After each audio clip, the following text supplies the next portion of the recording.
परछाई की गवाही। शहर उद्यगढ़, समय रात के 11 बजे। उद्यगढ़। रात के सन्नाटे को चीरती हुई एक कार तेजी से पुलिस स्टेशन की ओर बढ़ रही थी। गाड़ी चला रही थी श्लोका मेहरा, पेशे से एक मशहूर क्राइम जर्नलिस्ट जिसने कई खतरनाक केसों की परतें खोली थीं। लेकिन इस बार मामला कुछ और था। यह केस किसी और का नहीं, उसके अपने अतीत का था। गुमशुदा आवाजें। 3 दिन पहले उद्यगढ़ के पुराने हिस्से में स्थित एक वीरान हवेली अशोक विला से एक 13 साल की लड़की रोहिणी लापता हो गई थी। पुलिस ने इसे आम गुमशुदगी मानकर केस बंद करने की कोशिश की, लेकिन श्लोका को यह कहानी कुछ जानी पहचानी लगी।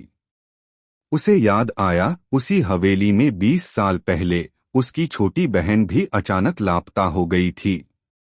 केस कभी सुलझा नहीं और उसके माता पिता सदमे में ही मर गए थे। उस दिन के बाद श्लोका ने उसी गुमशुदगी को समझने के लिए पत्रकारिता चुनी थी। परछाई की वापसी। अशोक विला अब टूटी फूटी दीवारों, झाड़ झंखाड़ और समय की गर्द से ढकी थी। लेकिन हवेली के अंदर कुछ था जो सांसें ले रहा था। श्लोका ने वहां जाकर अकेले एक रात बिताने का फैसला किया। रात के करीब 1 बजे हवेली के तहखाने से एक धीमी कराह की आवाज आई। श्लोका अपने कैमरे और टॉर्च के साथ नीचे गई। तहखाने की दीवारों पर पुराने अखबारों की कतरनें चिपकी थीं, हर एक में लापता बच्चों की तस्वीरें। एक झटके में टॉर्च बुझ गई। अंधेरे में उसे किसी की सांस लेने की आवाज आई।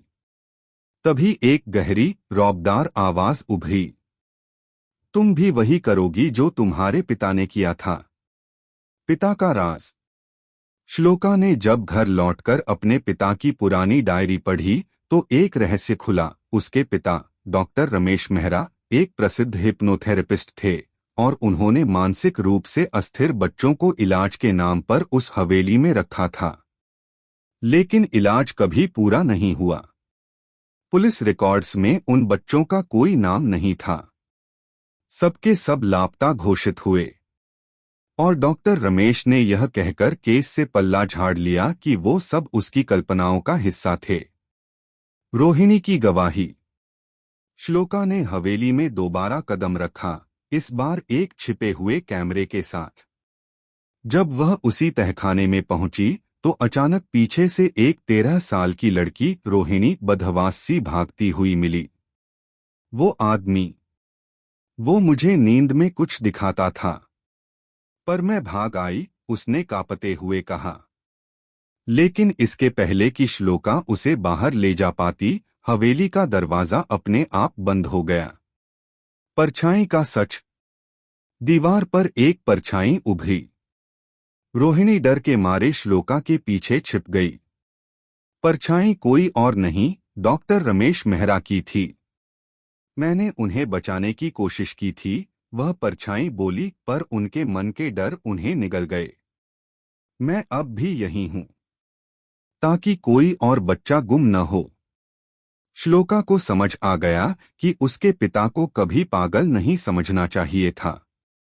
उन्होंने जो किया वो एक मानसिक प्रयोग था, जिसका दुष्परिणाम उनके मरने के बाद भी हवेली में मौजूद था। गवाही। श्लोका ने रोहिणी को किसी तरह बाहर निकालकर सुरक्षित स्थान पर पहुंचाया और पूरी कहानी को लाइव रिपोर्ट में दुनिया के सामने रखा।